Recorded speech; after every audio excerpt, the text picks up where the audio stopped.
Un petit peu d'eau, plus ou moins agitée, un petit coin de nature, pas trop de bruit, pas de joggeurs, pas de promeneurs, et pour eux c'est le paradis.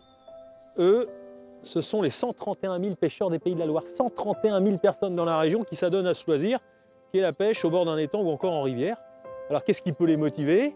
Que pêchent-ils? Avec quelle technique? Puis avec quel matériel aussi? C'est important, on se rendra sur un salon de la pêche pour s'en apercevoir. Et puis même si c'est un loisir et du plaisir, il y a forcément des règles à respecter. On parlera avec un garde-pêche de ces règles et des éventuelles sanctions qu'il est amené à délivrer. Ça ne mord pas trop pour l'instant. Donc des invités des reportages pour parler de ce deuxième loisir préféré des Ligériens, tout comme des Français d'ailleurs. Enquête de région commence. Bienvenue.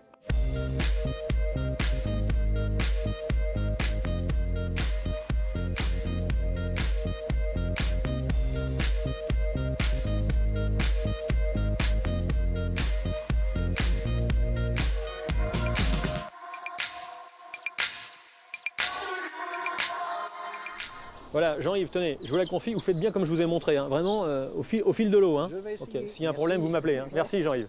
Donc je disais, 131 000 cartes de pêche dans la région, c'est considérable. C'est le deuxième loisir pratiqué par les Ligériens, juste derrière le football et juste devant la chasse, dont on a parlé, souvenez-vous, il y a quelques mois dans Enquête de région. C'est un tiercé qu'on retrouve d'ailleurs au niveau national avec 1 500 000 pêcheurs. Regardez dans la région comment ça se décompose. C'est le Maine-et-Loire hein, qui a le plus de pratiquants et c'est la Mayenne qui ferme le banc.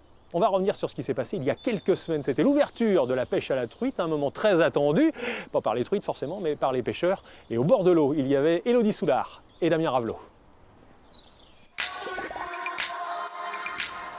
L'ouverture de la pêche de la truite, un moment très attendu par Frédéric Braille. Elle lance sa saison.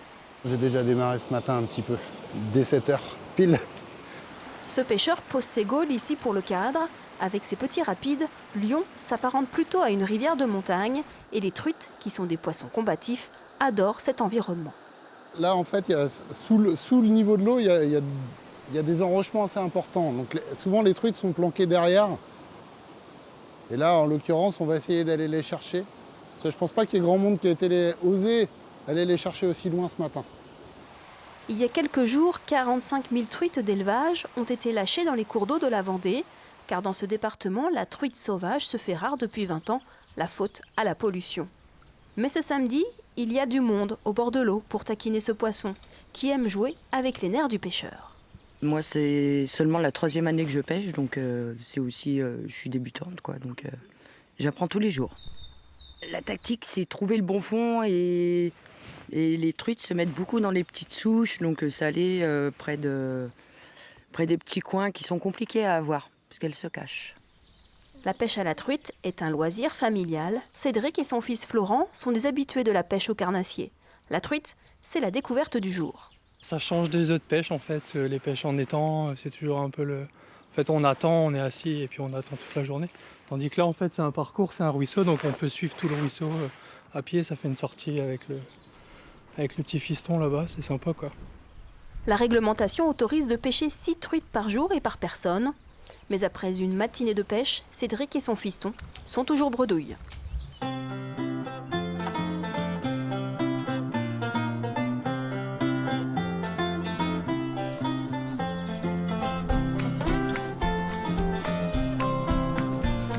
Alors la pêche à la truite, hein, c'est jusqu'au 16 septembre prochain. On disait 6 truites par jour par personne, ça peut être 3, ça peut être 10. Tout dépend de l'arrêté préfectoral du département dans lequel vous pêchez. Nous sommes au nord-ouest de Nantes, sur la commune de Sautron, et la rivière que vous voyez derrière moi s'appelle le Sens.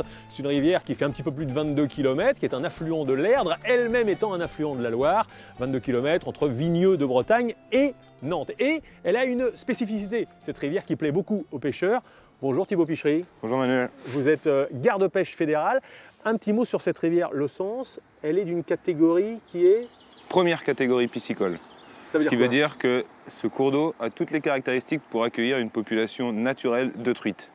À la différence des secondes catégories qui sont majoritaires dans le département de Loire-Atlantique et qui, elles, accueillent une population plus visée vers le brochet. Donc une eau plus calme. Deuxième catégorie, Voilà. une eau plus calme, on va dire ça comme ça. Donc en montagne, il doit y avoir beaucoup de premières catégories. Voilà, tout à fait. En montagne, la caractéristique, c'est d'avoir des cours d'eau fort courant, très oxygéné, eau fraîche, donc des truites, alors qu'ici, sur des rivières de plaine, on est plus sur du brochet. Ouais. Alors vous êtes garde-pêche fédéral. Vous êtes 2 dans le département, un pour le Nord-Loire, un pour le Sud-Loire, pour faire simple.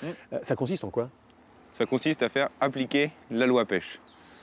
Pour être plus précis, la loi pêche, qui date d'il y a déjà plusieurs siècles, régit toute la pratique de la pêche en France et donc appliquée dans chaque département. Et donc cette loi pêche a pour but de maintenir dans les cours d'eau une population piscicole de qualité et en quantité. Ça veut dire que vous surveillez le nombre de poissons que les pêcheurs ramènent, vous surveillez la façon dont ils pêchent, Voilà, tout à vous fait. surveillez les cartes de pêche. Tout à fait. Pour pouvoir pêcher, il nous faut donc une carte de pêche. Et donc ensuite, différentes techniques existent pour capturer le poisson. Il est autorisé de le capturer uniquement par la bouche. Et ensuite, différentes techniques donc existent. Et des quotas également sont mis en place pour éviter un prélèvement trop important de ces poissons. Alors quel type de poisson on trouve dans cette rivière par exemple? Donc ici, par exemple, on va trouver donc majoritairement de la truite fario. Donc on a une population qui est présente naturellement sur le cours d'eau. On a également des déversements qui sont réalisés par les associations de pêche pour permettre une population en quantité. Et puis Donc déversement, c'est en fait on empoisonne la rivière. Voilà. Avant l'ouverture, donc spécifique par exemple de la pêche à la truite, on va mettre déjà quelques spécimens dans l'eau pour pouvoir attirer un peu plus de pêcheurs. Du type, hors la truite? Alors sur ce cours d'eau là, on met uniquement la truite, mais sur d'autres secteurs, on peut aller jusqu'à empoisonner en deuxième catégorie sur du brochet et toutes les espèces accompagnatrices. Le no-kill, c'est un mot qu'on entend beaucoup. Il suffit de rester 5 minutes près de pêcheurs, on entend beaucoup de parler de no-kill, donc ça veut dire, c'est de l'anglais, ça veut dire sans tuer le poisson. Voilà. Ça veut dire quoi? Ça veut dire qu'on peut pêcher 4 fois le même poisson l'après-midi sans s'en apercevoir? Voilà, tout à fait. C'est une remise à l'eau du poisson.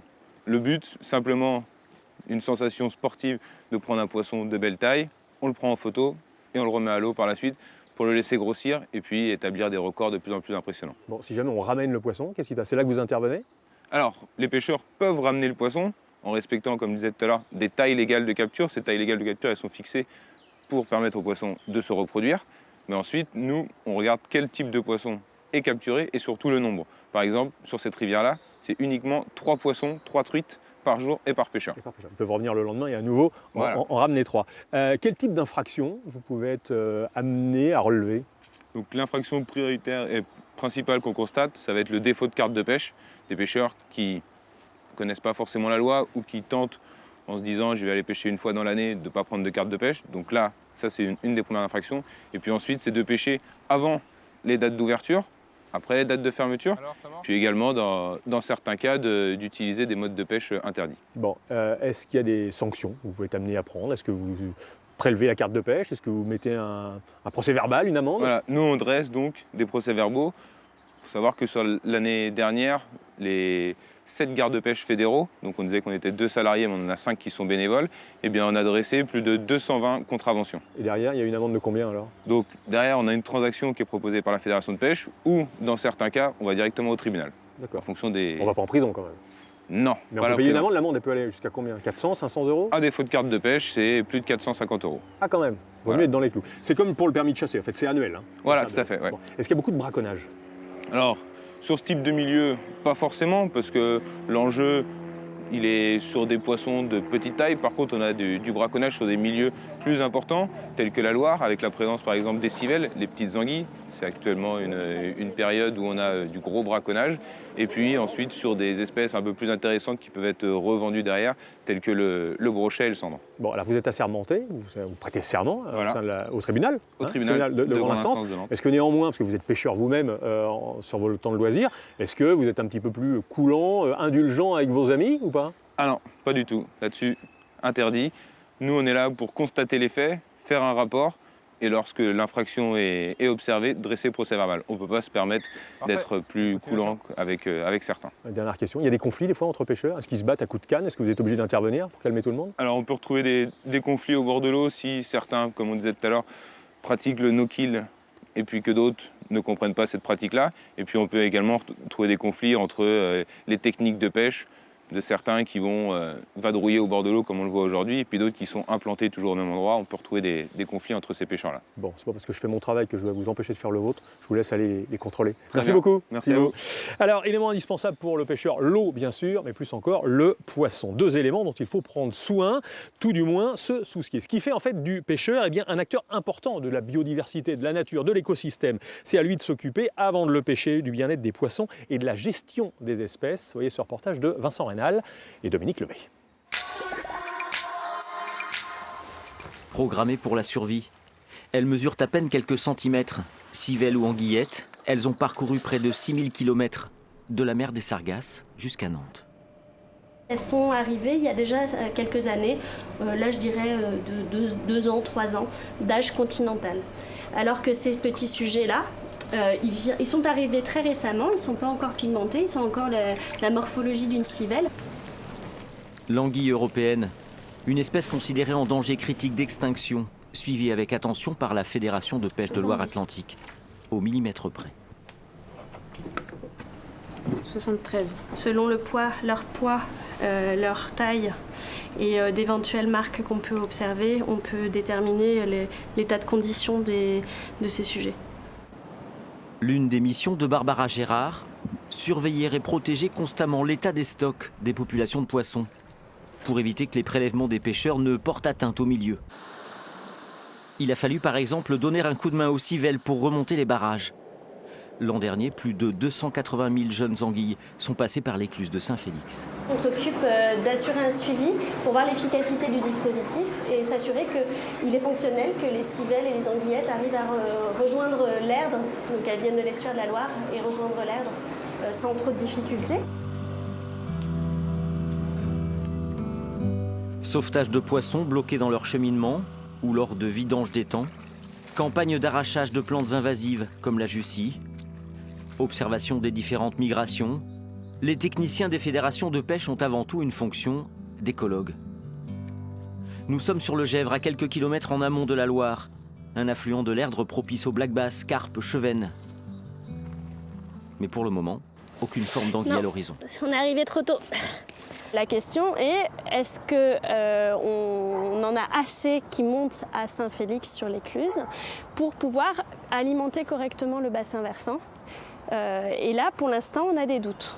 Les études visent à essayer de mieux comprendre ces populations-là, savoir si elles sont gênées dans leur circulation migratoire par des obstacles ou par des pollutions ou par des milieux qui ne sont pas assez attirants parce qu'ils ne fournissent pas de refuge, de ressources alimentaires, ou est-ce ces anguilles ne vont pas plus loin parce qu'elles sont ce qu'on appelle sous-densitaires, et elles restent dans les zones aval parce qu'elles sont insuffisamment représentées, qu'elles n'ont pas besoin finalement d'aller plus haut. On essaie de comprendre.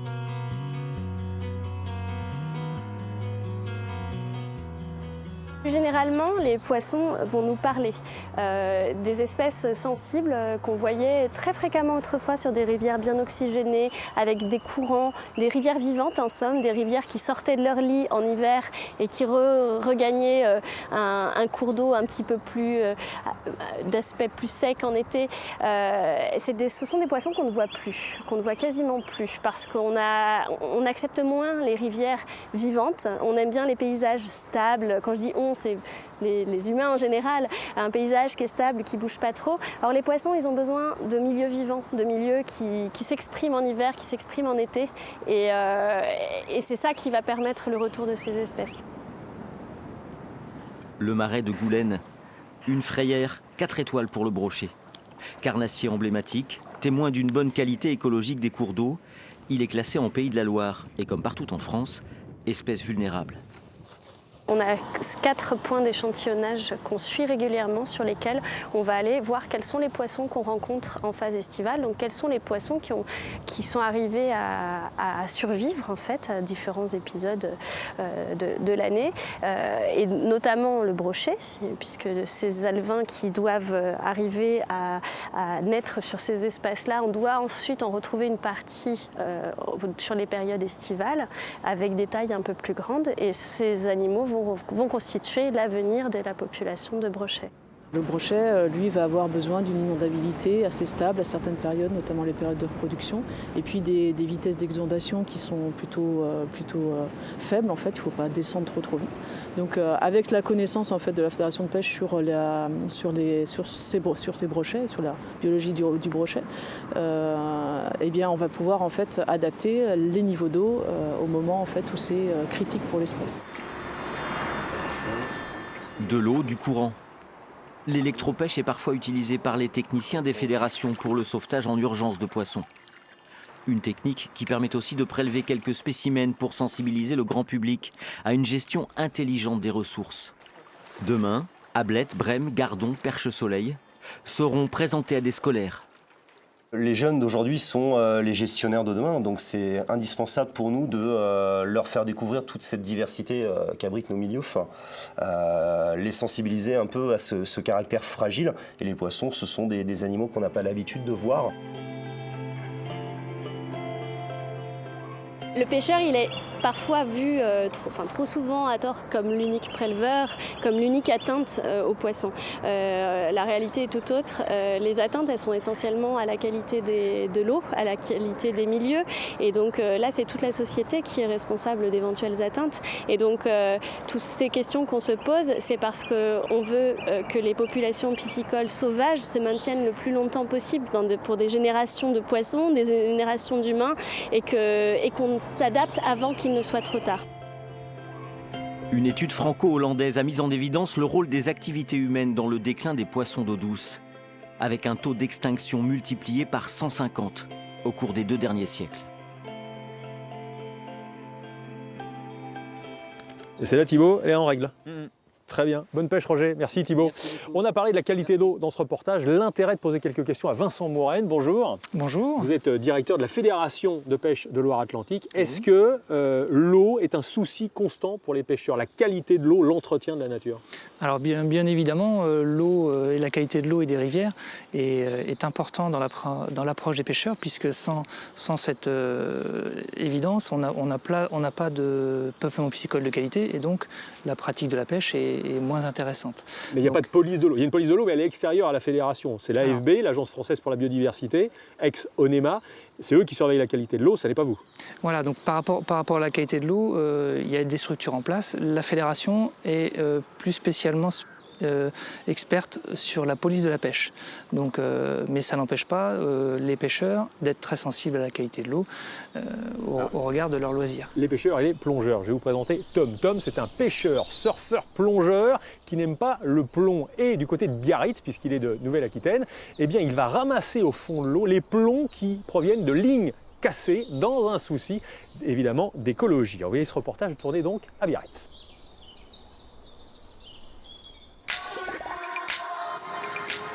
Je commence à sacrément bien connaître le coin, donc je sais quand même où il y en a. C'est incroyable, j'ai beau passer, repasser, il y en a tout le temps. Tom vient fureter au pied du rocher de la Vierge à Biarritz à chaque marée basse. Depuis qu'il est tout petit, ce surfeur plonge et chasse sur la côte basque quand il n'y a pas de vagues. Il a souvent cassé ses fils de pêche coincés dans les rochers et les plombs accrochés sont toujours restés au fond. Alors il s'est mis en tête de les récupérer. À force de tomber sur ces tas de plombs, je me suis dit, un jour je vais laisser le harpon à la maison, je vais venir avec un filet et ramasser tout ça. Et j'ai fait 27 kilos la première fois, et j'y suis retourné le lendemain, j'ai fait pareil, 25 kilos, j'ai fait ça pendant plusieurs mois. J'ai fait, à chaque sortie, je prenais 20-25 kilos. Et là, ça y est, ça fait 1 an que j'en suis à 600 kilos. Pas vraiment soluble dans l'eau de mer, le plomb s'effrite. Toxique, les poissons l'ingèrent et nous aussi. Alors une bataille a débuté. Un Plonkemon Challenge est lancé auprès de tous les apnéistes du littoral. J'ai tout filmé, j'ai fait une page Facebook, truc YouTube. J'essaye de sensibiliser un max de monde à faire la même chose. Et c'est en cours, regarde. Voilà.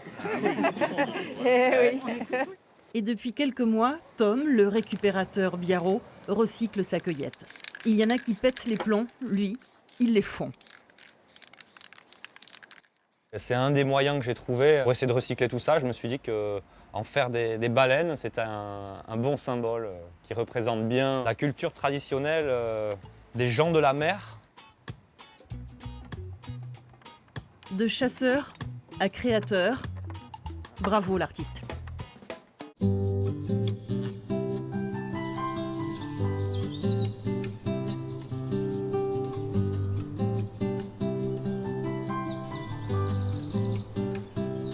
Retour sur le plateau d'enquête de région consacré à la pêche de loisirs, toujours ici, tout près de Nantes, au bord du Sens, sur la commune de Sautron. Vincent Mouraine, donc vous êtes directeur de la Fédération de pêche de Loire-Atlantique. On vient de parler de la pollution au plomb, le plomb qui se désagrège, donc qui pollue la mer. Est-ce que c'est le cas aussi en rivière ? Alors sur cette thématique, on a effectivement une réflexion à mener par rapport à l'utilisation des plombs et à certains objets qui peuvent se retrouver du coup au fond des rivières. Donc il y a des alternatives qui sont proposées, notamment avec l'utilisation du tungstène, sauf qu'il y a des contraintes techniques assez importantes et financièrement ça peut avoir un coût important pour le pêcheur. En tout cas, c'est un souci pour la fédération, pour les pêcheurs. Oui, on est, ne pas polluer avec conscient le matériel. de cet aspect-là et certains pêcheurs vont récupérer leur matériel par rapport à cet aspect-là, mais aussi pour pouvoir s'en resservir, puisque c'est quelques économies aussi. Quand même, ouais. Il y a des budgets assez conséquents. Qui pêche en Loire-Atlantique ou en Pays de la Loire? Plutôt les hommes, plutôt les femmes, plutôt les jeunes, plutôt les personnes âgées? Alors on a une représentativité assez variée de nos pêcheurs, à la fois des hommes et des femmes, bon, majoritairement des hommes, hein, et avec une population qui est assez bien répartie entre les anciens et les jeunes. Combien coûte une carte de pêche? Alors le prix de la carte de pêche dépend justement du type de pêcheur, donc avec des cartes jeunes adaptées et des cartes majeures, notamment la plus courante est la carte départementale et elle est à 74,50 € pour l'année. Bon, c'est ce qu'a payé Roger tout à l'heure, c'est ce qu'on a vu. On pêche où on veut, parce qu'il y a des eaux closes, ce sont les étangs, il y a des eaux libres, ce sont les rivières. Avec cette carte, on va pêcher où on veut. Alors cette carte permet de pêcher dans l'ensemble du département. Vous avez également une autre carte qui est interdépartementale qui permet de pêcher sur 91 départements en France. Et en fonction de l'organisation des cours d'eau, entre le domaine les eaux libres et les eaux closes, il y a la possibilité donc de pratiquer avec la carte de pêche uniquement sur les eaux libres. Bon, il y a une autre pratique de pêche aussi qui est très répandue, c'est la pêche à pied en bord de mer. Alors c'est pas les mêmes règles puisque c'est de l'eau salée, vous vous occupez que de l'eau douce, mais pourquoi justement ce ne sont pas les mêmes règles? Or on ramène quand même des choses qui proviennent de la nature. Alors la réglementation par rapport à la pêche est à la base construite pour pouvoir gérer un loisir qui génère du prélèvement et la ressource naturelle. Donc en eau douce, la réglementation permet justement cet équilibre. En mer, jusqu'à maintenant, la carte de pêche n'existe pas, ce qui ne permet pas de quantifier les pratiquants. Par contre, il y a quand même des réglementations sur les espèces par rapport au prélèvement, aux tailles de capture, pour pouvoir justement gérer la ressource. Il y a des contrôles en mer pour ceux qui pêchent sur les bateaux, ou alors c'est le contrôle au port. Et puis sinon, il y a des contrôles le long du rivage, lors des grandes marées notamment. Il y a 2,5 millions de personnes en France qui pratiquent la pêche à pied. C'est la plus pratiquée de toutes. On pêche quelles espèces en Pays de la Loire? En Pays de la Loire, on a une diversité assez importante, avec la majorité de nos cours d'eau qui sont plutôt des cours d'eau de plaine, donc avec des pentes assez faibles, et donc un peuplement qu'on appelle cyprinicole, c'est-à-dire les gardons, les brèmes, les carpes, associés à une population de carnassiers comme le brochet, le cendre ou le black bass. Ouais, les carpistes, on parle beaucoup de la carpe et des carpistes, qu'est-ce qu'ils ont de particulier? Les carpistes sont des pêcheurs spécifiques, donc qui recherchent exclusivement la carpe et qui ont la particularité notamment d'avoir l'autorisation par dérogation de pêcher la nuit, ce qui leur donne un statut un peu donc il y a des clans. Un peu exclusif et qui facilite effectivement la formation de clubs spécifiques, ce qui est le cas effectivement dans... Et des fois c'est un petit peu vigoureux, un petit peu violent. Donc ça peut générer quelques petits conflits parce qu'ils sont souvent considérés comme ayant des droits un peu particuliers. Que les autres n'ont pas. Donc régulièrement, Thibaut nous l'a dit, c'est réempoissonné. Il y a de l'alvinage dans les rivières pour faire prospérer les espèces. Est-ce que néanmoins il y a des espèces menacées? On a donc une liste d'espèces qui sont menacées ou protégées, sur lesquelles du coup on met en place des mesures de gestion particulières, dont notamment les prélèvements liés à la pêche, avec donc des quotas qui sont installés, comme le brochet par exemple, puisque vous avez maintenant par journée, pour le pêcheur, l'autorisation uniquement de prélever 2 individus, donc 2 brochets par jour. C'est selon les espèces le nombre de prélèvements autorisés. Régulièrement, on a remarqué que les fédérations, la vôtre comme d'autres fédérations départementales, mettent à sec des étangs. Ça a été le cas à Vey, en Loire-Atlantique, avec l'étang de Clégreux. À Couéron, c'est en cours avec celui de Beaulieu. Quel est l'intérêt de vidanger un étang? Pourquoi? Pour compter les poissons? Alors sur le plan piscicole, la vidange des étangs a deux intérêts. Déjà de permettre de mettre à jour la gestion piscicole si jamais il y a des soucis de déséquilibre de population. Et puis dans un second temps, de pouvoir faire des travaux sur l'étang, notamment les vannes de vidange, qui vont permettre après d'avoir une gestion plus intéressante et plus fine sur le plan piscicole. Bon, j'ai une dernière question qui est un petit peu liée au cinéma. récemment est repassé un film qui s'appelle Et au milieu coule une rivière, un film qui a déjà plus de 25 ans, de Robert Redford avec Brad Pitt. Est-ce que ce genre de film très esthétique, qui donne une belle image de la pêche, ça ramène des pratiquants? Alors c'est toujours une référence dans le milieu de la pêche, ce film, tout le monde le connaît. Après, concernant plus spécifiquement les Pays de Loire, on est sur une pratique de la pêche à la mouche qui est moins fréquente, moins utilisée. Donc je ne suis pas certain qu'il y ait un impact sur les pratiquants en Pays de Loire. Mais ça reste effectivement la référence cinématographique. Ouais, on sent à votre sourire que vous avez aimé ce film. Merci beaucoup Vincent Morène. Je rappelle que vous êtes le directeur de la Fédération de pêche de Loire-Atlantique. On n'a pas parlé du matériel. Là-bas, il y a un moucheur qui a l'air bien équipé. Je vais aller le rejoindre. Merci à vous. Merci, au revoir.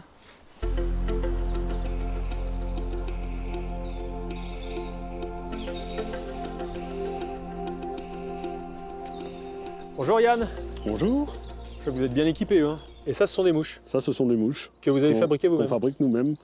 Quelle est la particularité de celle-là là? Celle-ci, elle a une bille orange qui est très flashy et qui descend très vite dans l'eau. Les truites sont souvent collées au fond. Et elles sont sensibles au flashy? Et elles sont sensibles au flashy, ouais. Elles aiment bien... Bon, vous n'êtes pas du genre à prendre la mouche, vous? Non, pas vraiment. Combien vous laissez chaque année dans le matériel? Ça fait quelques années, moi, que je pêche la mouche. Donc là, une moyenne de 100 € à peu près. 100 €. Et ça, c'est la fourchette basse. Ça peut monter beaucoup plus haut. On va se rendre sur le salon de la pêche de loisirs. Vous allez voir, ça peut monter beaucoup plus haut.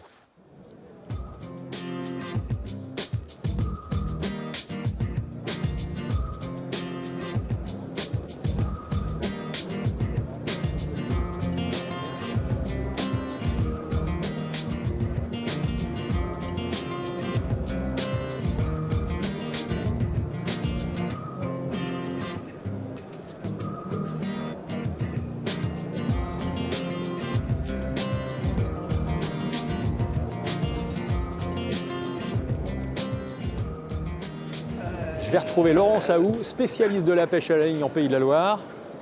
Laurent, vous croyez pas que vous avez plus l'âge là? Non, mais il n'y a pas d'âge, Emmanuel. Ouais. Moi, je ferai ça toute la journée. Bon, en tout cas, vous la faites remonter, la moyenne d'âge. Vous allez donner la canne à Thomas et vous allez me guider en partant du principe que je veux me mettre à la pêche. Quel type de matériel me faut-il? Eh bien, on va aller voir tout ça. Allez. Merci. Ah, je vous emmène. La couleur importe ou pas? Parce que là, je vois qu'il y en a des très flashy. Regarde ça, dis donc, ça c'est fluo, c'est pour pêcher la nuit, ça. Ça permet aussi d'éviter de marcher dessus quand on les pose quelque part. C'est un petit côté sécurité qui est pas bête du tout. Et c'est une spécialité italienne. On va aller voir directement les lancers là-bas pour aller... Je sais même pas qu'il y avait autant de modèles. Ah, il y en a partout. Il y a des courtes, des grandes. Là, tenez, Emmanuel, là, en voilà une par exemple. Un lancer en carbone pour pêcher, que ce soit en bord de mer, d'un bateau ou même en rivière. Mais on commence en général par une canne à pêche au cou, qui va mesurer 4 mètres, 5 mètres, avec une ligne, un petit flotteur. Ça, c'est pour pêcher en rivière ou en étang. Et après, une fois dans ce cas-là, il n'y a pas de moulinet. Il n'y a pas de moulinet. Pêche au cou, pas de moulinet. Pêche au cou, pas de moulinet. Mais que en rivière. Rivière, en étang ou en bord de mer aussi, on peut pratiquer. Ou en bord de mer, mais pas en mer à bord d'un bateau. Pas à bord d'un bateau, dans un port, au bout d'un quai ou d'une estacade. Après, quand on a un petit peu évolué, quand on est un peu plus sûr de soi, on passe au lancer. Et alors la longueur de la canne importe sur quoi? Sur la qualité du fil, sur le type de poisson qu'on va pêcher? Tout dépend des conditions. Si on pratique du bord, on va utiliser des cannes beaucoup plus longues. Ça va être par exemple de la pêche en surfcasting, où on pratique de la plage. Là, on a des cannes qui vont mesurer 4,20 m ou 4,50 m. Et si on a la chance... Elle fait 2,20 m celle-là. Voilà, là on est à 2,20 m, 2,30 m. Et si on a la chance d'avoir un bateau, eh bien on utilise des cannes beaucoup plus courtes pour pouvoir justement s'approcher du coin de pêche. C'est ça l'avantage. Le moulinet, c'est en fonction de sa taille qu'on va mettre un fil plus ou moins solide. Alors chez les moulinets, il y a plusieurs segments. Là, on a une taille 4000 qui va très bien sur des cannes de cette longueur-là. Hein, plus la canne va être longue, bien sûr, plus le moulinet sera gros. Après, la qualité du moulinet dépendra bien sûr de la bourse du pêcheur et de sa volonté d'avoir un équipement plus ou moins performant, on va dire. Alors justement, à propos d'argent, combien ça coûte une canne comme ça? Alors une canne comme ça vaut en moyenne 150 €. Ah oui, quand même. Donc il faut rajouter le fil, il faut rajouter ensuite ce qu'on va aller voir après, voilà, le plomb, l'hameçon, le leurre, etc. Le budget pour s'équiper? Un budget raisonnable pour démarrer, moins de 100 €, on peut vraiment démarrer quelque chose de plutôt bien. Et après, je dirais que c'est sans limite. Sachant que le budget moyen pour les pêcheurs à la ligne qui s'équipent et qui renouvellent leur matériel chaque année est à peu près de 680 €. Il faut savoir que le marché de la pêche de loisirs en France, c'est 2 milliards d'euros. Très difficile d'avoir des chiffres, en tout cas au niveau régional. Après ça, il nous faut... des lignes et des leurres. On va voir ça.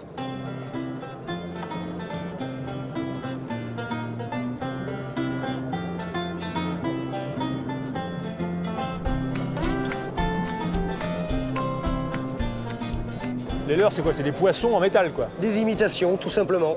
Alors on a de la cuillère plombée, décorée, plus ou moins lourde. La cuillère plombée, c'est ça? De la cuillère plombée. C'est comme une cuillère? Comme une cuillère. Alors on la avec lance, un crochet, quoi. On l'anime, on lui donne vie. C'est un leurre artificiel. On lui donne vie en maniant la canne? Plus ou moins vite, on en donne un petit coup court, des petits coulons avec sa canne. On accélère, on ralentit. Et le poisson se fait avoir? Et le poisson se fait avoir. Et puis il y a bien sûr aussi toutes ces panoplies de leurres, des imitations de poissons. Alors celui-ci n'est pas armé parce qu'on peut lui mettre un hameçon plus ou moins gros, plus ou moins fin, ou on peut en mettre un seul si on veut. Voilà ce que ça peut donner. C'est-à-dire que le poisson, il prend ça pour un copain, pour une femelle éventuellement, il veut s'approcher. Qu'est-ce qui se passe dans la tête du poisson? Alors, c'est pas dans sa tête que ça va se passer, c'est dans sa ligne latérale sensorielle. Le poisson a un don que nous n'avons pas. Les ondes. Son sonar. Et chaque leurre émet une vibration. En plus, il y a du bruit. Hop là, attention, ça pique. On l'entend.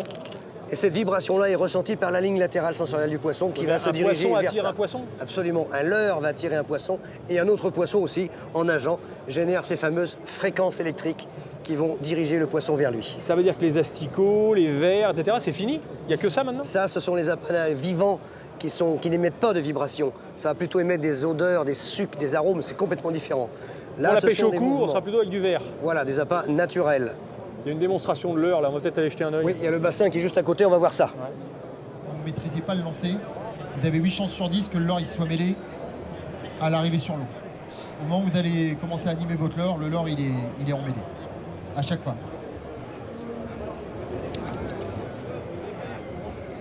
Alors à propos de leurre, il faut que je vous parle d'Ange Porteux. Ange Porteux a 103 ans, c'est un breton passionné de pêche, c'est un ancien cordonnier qui a 90 ans de pêche derrière lui. Et il fabrique, il invente des leurres. Regardez. Eh ben, il va à la pêche et il oublie tout. Jeune, il avait démarré en rivière par le brochet, la carpe et le saumon. Puis, la pêche en mer le rattrape et il forge sa réputation de grand spécialiste du bar. Alors, il finit par se dire que les appâts sont perfectibles. Il construit son atelier pour créer ses propres leurres, qui très vite deviendront une référence incontestée dans tous les bons magasins spécialisés. Alors là, j'arrive dans l'atelier. Ici, on est dans la fabrication et la décoration, avec tout le bois que j'ai ramassé pour faire tous ces leurres qui sont là. Alors, les poissons hélices, j'ai fait ça il y a très longtemps avec la maison Rago. Il m'avait téléphoné un jour pour me demander. Alors, je lui avais fait des modèles, le même modèle que vous voyez là. Ah, ça a été un succès à l'époque. Il en a fait des milliers. Moi, quand je suis à la pêche, mais j'ai l'ordinateur là, il travaille toujours parce qu'il est toujours en train de se demander qu'est-ce que je dois faire pour le rendre plus performant. Je suis toujours en train de demander ça. Quelquefois, je suis à côté de la plaque, mais il y a des fois, ça, c'est bien. Depuis l'âge de 12-13 ans, à venir jusqu'à maintenant, mon seul plaisir, c'est d'aller à la pêche. Vous me proposez d'aller passer un gueuleton formidable, tout ce que vous voudrez. Moi, je préfère prendre mon petit casse-croûte et puis aller à la pêche que d'aller faire la Java.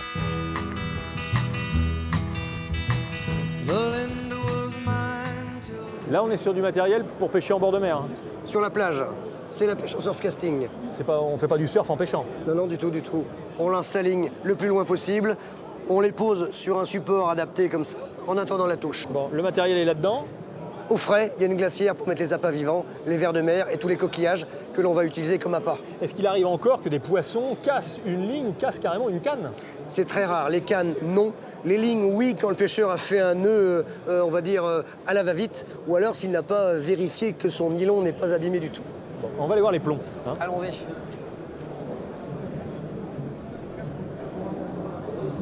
Alors, les fameux plombs. Alors Emmanuel, ici, toute une série de plombs qu'on va utiliser aussi bien en eau douce qu'en mer, notamment une bombe, on appelle ça un plomb-bombe, qu'on utilise pour pêcher l'anguille ou la carpe en rivière en eau douce, et le fameux plomb surfcasting débrayable, fabriqué à Carquefou, qui permet donc de décrocher sa ligne très rapidement quand on veut récupérer son montage. C'est rapide, c'est technique, c'est exactement ce qu'on utilise sur nos plages. Très bien, Carquefou, donc près de Nantes. Sachez que cette maison a 140 ans d'âge. Chaque année, elles font 500 tonnes de plomb qui deviennent des plombs de pêche, allant de 1 gramme à plusieurs kilos. Voyez ce reportage de Christophe Amouriot et Antoine Repère. C'est l'un des métiers méconnus du monde de la pêche, la fonte du plomb. Dans la proche périphérie de Nantes, une entreprise plus que centenaire s'en est faite une spécialité, avec chaque année des millions de plombs de pêche qui sortent de ces machines. Une grande partie des plombs fondus ici se retrouvent sur les lignes des pêcheurs en France, mais aussi à travers le monde, aux Antilles, en Australie ou encore au Japon. Et comme à chaque édition du Salon de la pêche de Nantes, l'entreprise Le Maire se déplace en voisin. C'est l'occasion de présenter des nouveautés. Incontournable pour les pêcheurs sachant pêcher, le plomb sert de lest au bout des lignes, mais aussi de tête de leurre. Plus inattendu, l'entreprise l'utilise aussi pour fabriquer des éléments de radioprotection nucléaire. Mais là, c'est une toute autre partie de pêche.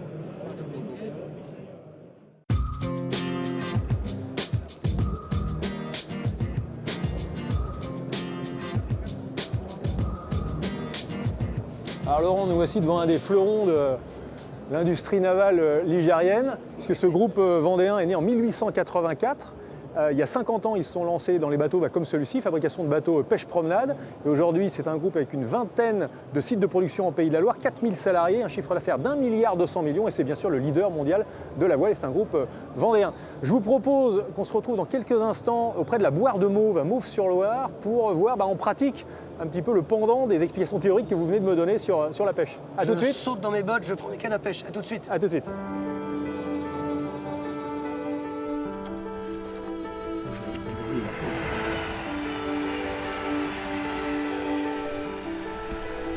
Bon, allez, tu l'attends et puis on...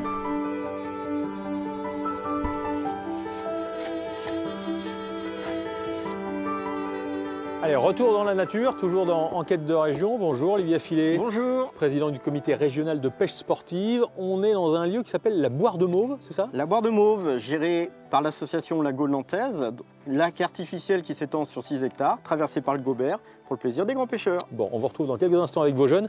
Je vais aller voir le groupe là-bas. À tout de suite. Ah bah oui, on pêche en groupe, on pêche même en famille. Ah bah on va jouer, tiens. Dans la famille Chauvigné, je demande le grand-père, Roger. Je voudrais la petite fille, Jessica. Je demande le père, Samuel. Dans la famille Chauvigné toujours, je demande la grand-mère, Pierrette. Et pour finir, je voudrais la petite fille, Lana.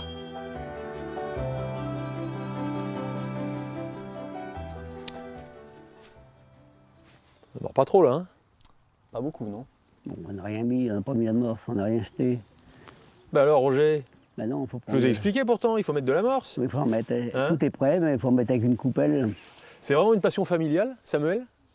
Tout à fait, moi j'ai toujours vécu avec cette passion, depuis le début, depuis que je suis né, quoi, quasiment. Roger, c'est vous qui lui avez transmis ce virus? Oui, le virus, oui. C'est-à-dire quand il était petit, vous l'emmeniez régulièrement? Oui. Il a surtout commencé à 8 ans, quand on allait en vacances, alors là c'était tous les jours on allait à la pêche. Alors. Après il a fait la compétition jeune en vacances, il y avait des concours pour des gamins, bon, on faisait. On le voyait tout petit avec un tablier qui était plus grand que lui, enfin bon c'est pas grave. Et après bon, là, il a continué la pêche après. Hein. Et aujourd'hui Samuel a quoi, 44 ans, vous avez 35 ans de pêche derrière vous? On peut dire, oui. Ouais. J'ai mixé au début avec le foot et la pêche et il a fallu faire un choix. À 17-18 ans, il a fallu faire un choix sur le sport qui était le plus accessible, où j'avais le plus de chances de réussir. Le plus tranquille aussi? Pas le plus tranquille, c'est pas tranquille. Bah, pourtant, il y a une image paisible là. Paisible, oui, mais on n'est pas tranquille, on est toujours en train de réfléchir comment prendre du poisson. Comment prendre du poisson, comment battre son voisin. On est en compétition, donc on est toujours... Les concours, ça se passe comme ça? Ah bah toujours, le but c'est de battre avoir ses voisins. l'astuce pour faire venir le poisson à soi et oui, pas voilà. À la canne du voisin? On pêche pour gagner. Quand on est en compétition, c'est d'avant tout gagner. Fair play, mais gagner quand même. Le juge de paix, c'est le poids. Exactement. Et après, on relâche le poisson. Et après, on relâche le poisson, évidemment. Vous ne mangez jamais le poisson que vous pêchez? Ça dépend. Ça dépend. Si on prend un carnassier du type cendre ou brochet, qui fait la maille, qui respecte la législation, là, on peut le prendre et puis le garder. Bon, alors c'est intéressant, c'est que vous avez transmis cette passion à vos filles. Qu'est-ce que vous éprouvez vraiment en pêchant? En dehors de la compétition, où là, il faut battre le concurrent voisin. Qu'est-ce que vous ressentez? C'est paisible. C'est du bien-être. On est en pleine nature. On est en général dans un cadre intéressant, calme. Ça permet de s'évader. On entend les oiseaux, donc c'est que du bonheur.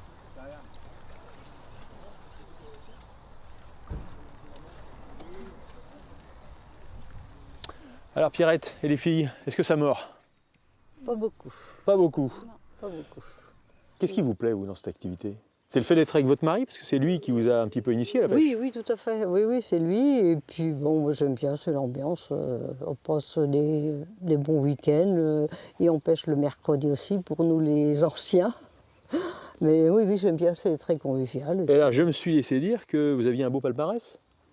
Bon, non, pas spécialement. Parce que vous avez fait les concours. J'ai fait les concours, j'ai fait les championnats. Et ça a donné quoi, les championnats de France? J'ai fini avec une place de 3e. Donc médaille de bronze. Médaille de bronze. On peut le dire. Oui, oui, oui, Hein? oui, tout à fait. Pierrette Chauvigné, Oui, oui, médaille de bronze. C'est pas mal ça. Oui, oui, oui. Ouais. Oui, oui. Et c'est vous qui avez transmis cette passion à vos petites filles? Oui, ben oui, parce que l'été, il y a des fois elles sont à la maison pendant les vacances, alors où on va? À la pêche.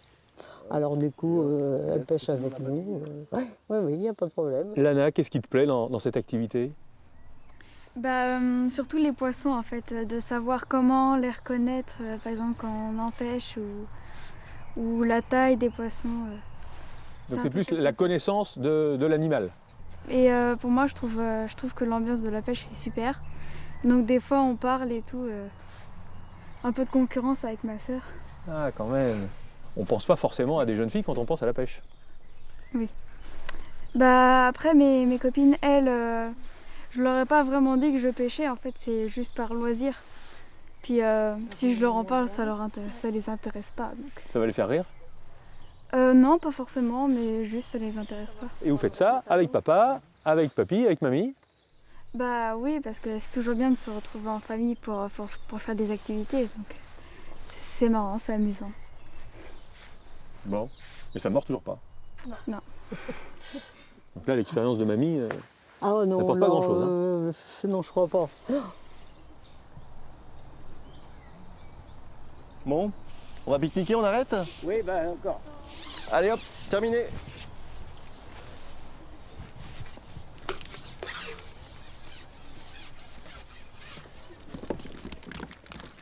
C'est pas mal. Regarde, des beaux poissons. Hein? Beau gardon, génial. Bon allez, ferme à l'eau, comme d'habitude. Merci beaucoup, je le boirai après. Hein. La pêche, vous en apercevez, c'est donc un contact particulier, privilégié avec la nature, et quand elle vous offre un bel écrin, il convient de l'entretenir. Alors c'est ce que font les pêcheurs ici sur cette boire de Mauve, c'est également ce que font les pêcheurs de l'étang de Fémoreau en Vendée, l'étang de la Digue très précisément, 7 hectares, autour desquels il y a des cabanes de pêcheurs, 65 très précisément, pas une de plus, des abris très prisés qui ont une longue histoire. Élodie Soulard et Damien Ravelot.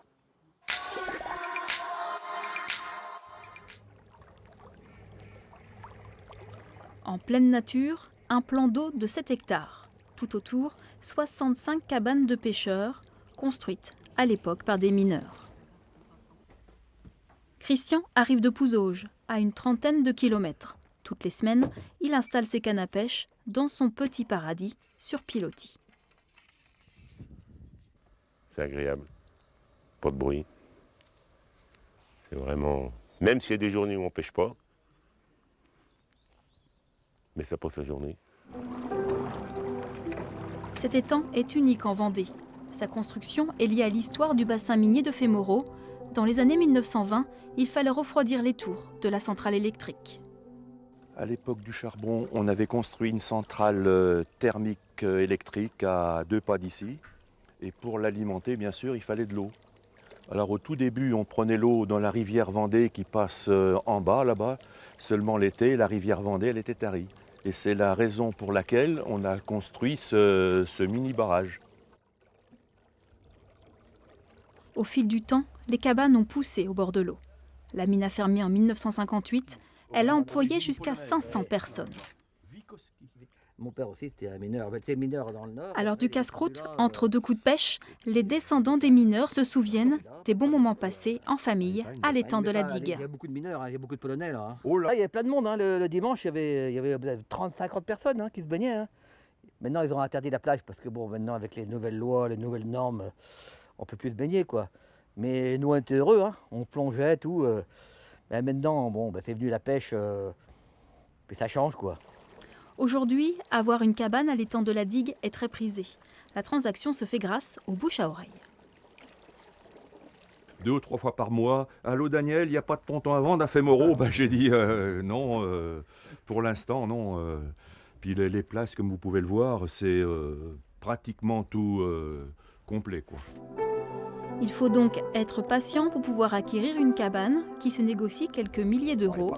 À l'étang de la digue, peu importe si la pêche est bonne, l'essentiel est de passer un beau moment en pleine nature, au calme, le bonheur quoi. Vous regardez toujours Enquête de région après l'étang de Fémoreau, l'étang de la digue. Nous voilà de retour sur la Boire de Mauve avec Olivier Affilé, toujours président du comité régional de pêche sportive. C'est vraiment un sport, la pêche? Et oui, c'est vraiment un sport. Activité physique pour tenir une grande canne et activité mentale très pour importante. Être concentré sur le bouchon? Pour être concentré sur le flotteur. C'est quand même pas très violent pour le cœur. Pas trop quand même, heureusement. Bon. Heureusement. C'est pas un sport olympique? Non. Et c'est un projet de le faire La demande a été faite, alors pas pour le prochain comité, mais le suivant. Et en 1900, il y avait déjà eu une première épreuve pour la pêche avec un Français qui avait été à l'époque honoré. Alors vous chargez de caster, de sélectionner les jeunes pour les mettre en équipe régionale pour les concours? Alors au départ, effectivement, il existe des ateliers pêche nature ou des écoles de pêche. Et à l'issue de ces écoles de pêche, on détermine un niveau et ceux qui sont au-dessus vont rentrer en compétition pour participer aux épreuves régionales, voire nationales, voire internationales. Ça veut dire que parmi les jeunes qui sont derrière vous, il y en a qui ont déjà des coupes, des médailles, des titres? Et oui, déjà, notamment des coupes pour l'instant. Et après, on peut viser des médailles et des titres. Et dans la région, on est plutôt un bon creuset? On a tout ce qu'il faut sur la région. On a de nombreux jeunes qui ont été champions du monde. Le dernier en date, c'est Maxence Deslandes de la Sarthe, qui a obtenu le titre suprême avec l'équipe de France il y a 2 ans. C'est bien, ramène-le dans l'épuisette. Ok, en voilà encore un autre. Il y a du poisson à la Boire de Mauve. Ça c'est super, ça c'est de la belle prise. Alors Laurent Saout, spécialiste de la pêche, on vous retrouve. David qui fait de la compétition, la pêche à quoi? Pêche au lancer, c'est comme ça qu'on dit? Oui, c'est une pêche au lancer, puisqu'il y a un moulinet. C'est donc une pêche à l'anglaise, une pêche emplombée, qu'on appelle plus communément pêche au feeder. Alors expliquez-nous un peu ce qu'il fait là. Alors, il a rempli une petite cage d'amorce avec un tout petit peu d'asticot. 30 cm en dessous, il y a un bas de ligne avec un hameçon et l'appât. Maintenant, il n'y a plus qu'à lancer sa ligne le plus loin possible, à environ une trentaine de mètres. Et c'est le sion ultra sensible de la canne à pêche qui va se mettre à vibrer dès qu'il y aura une touche. Donc voilà pour la technique du lancer. Merci David. Laurent, on va aller voir Clément qui va pêcher lui au coup. C'est comme ça qu'on dit? Oui, c'est la pêche au coup, mais contrairement à celle qui était pratiquée juste à côté, il n'y a plus de moulinet. Là, on retrouve l'essence même de la pêche à la ligne, une canne télescopique pour celle-ci, qui est utilisée par Clément, qui va mesurer 4 mètres, 5 mètres, voire même beaucoup plus, puisqu'en compétition, on peut même utiliser des cannes jusqu'à 10 mètres de longueur. Donc là, Clément utilise une canne d'environ 5 mètres, équipée d'une ligne montée. Donc c'est le corps de ligne qui va supporter un flotteur, ensuite une plombée, puis le bas de ligne, qui est la partie de la ligne qui supporte l'hameçon sur lequel on va installer les petits asticots qui sont juste devant moi. Et avec, quelle que soit la technique, on ramène le même type de poisson? Alors cette technique de pêche-là s'adresse principalement à du poisson blanc, du gardon, de la brème, de la blette, voire des carpeaux. Et Clément, dis-moi, pourquoi aimes-tu tant pratiquer la pêche? C'est une manière de garder son calme et un lien avec la nature qui est assez fort aussi. Et de la manière aussi de découvrir la façon de vivre des poissons, donc où ils vivent, la façon dont ils se nourrissent, etc. Garder son calme, ça veut dire que c'est une école de la patience, la pêche? Moi je la connaissais avant, mais pour les autres, oui, ça demande beaucoup de patience. Ouais. La compétition, c'est quelque chose qui te tente? Pour l'instant non, mais peut-être plus tard, je vais voir après. Merci Clément, bonne pêche. Alors la pêche à la ligne également, la pêche à pied, c'est la plus pratiquée de toutes les pêches de loisirs. Il suffit de se rendre sur le littoral, d'attendre la marée basse, surtout lors des grandes marées. Pas besoin de carte, il y a juste quelques règles à respecter et d'avoir un trident. C'est plus pratique pour ramasser les coques et les palourdes. Mais attention, la marée remonte très vite, surtout sur un endroit qu'on appelle le Pont-Dieu en Vendée. Sandrine Gadet, Vincent Calcagny.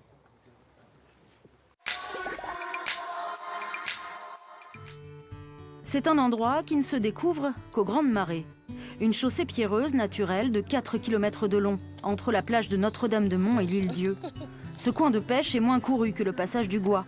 Il a cependant ses adeptes qui se refilent le mot et y reviennent à chaque occasion, même si soi-disant, on n'y trouve plus grand-chose. Il y a eu une période, il y avait des huîtres, c'était... On marchait dessus, hein. Il y en avait. Puis elles sont venues toutes seules et elles sont reparties d'eux-mêmes. Alors les moules, elles sont bonnes, donc... Puis on sait qu'elles sont fraîches. Le Pont-Dieu n'est pas seulement une réserve conchilicole sauvage. Cet écueil a aussi longtemps servi à bâtir les maisons de la côte. C'est ce qui lui donne, vu d'en haut, son allure d'îlot. Donc il y a une carrière de pierre, oui. C'est pour ça que d'ailleurs, à un moment donné, on voit que ça se creuse un petit peu là, puisque les personnes qui utilisaient ces pierres, qui venaient se servir pour leur maison, n'attendaient pas forcément le Pont-Dieu se découvre complètement, n'allaient pas tout au bout, puisqu'ils avaient peur de se retrouver prisonniers, puisque après ça se renferme comme une île. Et du coup, ils allaient en fait chercher des cailloux au bord en fait, du Pont-Dieu au fur et à mesure que la mer descendait. Qu'on vienne y chercher des pierres comme hier ou des moules aujourd'hui, il faut faire vite, le temps est compté. 1 heure à peine pour œuvrer. C'est dangereux, c'est dangereux. Ça monte très vite. Et là, cette cuvette là, elle passe très vite. Alors, il y en a qui s'en fait prendre. Moi, j'ai souvent la crevette, mais on ne voit pas le passage se découvrir comme aujourd'hui. Donc, c'était l'occasion d'aller faire le curieux au bout. Mais il faut faire vite pour revenir. Mais bon, c'est une tentative, faut être prudente, c'est sûr. En un instant, la mer redevenue pleine fait disparaître le Pont-Dieu du paysage, comme s'il n'avait jamais été qu'un mirage.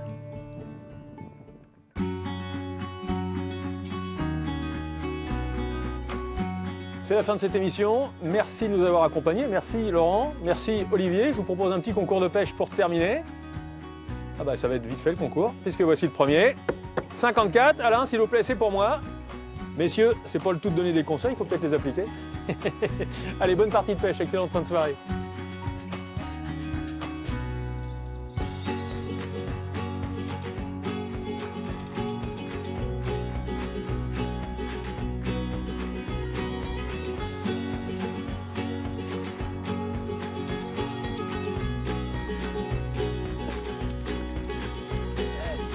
Bon bah messieurs, pour moi le concours est terminé. Je crois que c'est sans appel. Hein, vous savez quoi? Je vous les libère, je vous laisse poursuivre et vous me les ramenez dans l'ordre. Allez! Ils veulent pas partir, vous voyez, ils sont attachés à moi. Voilà! Allez, bonne pêche!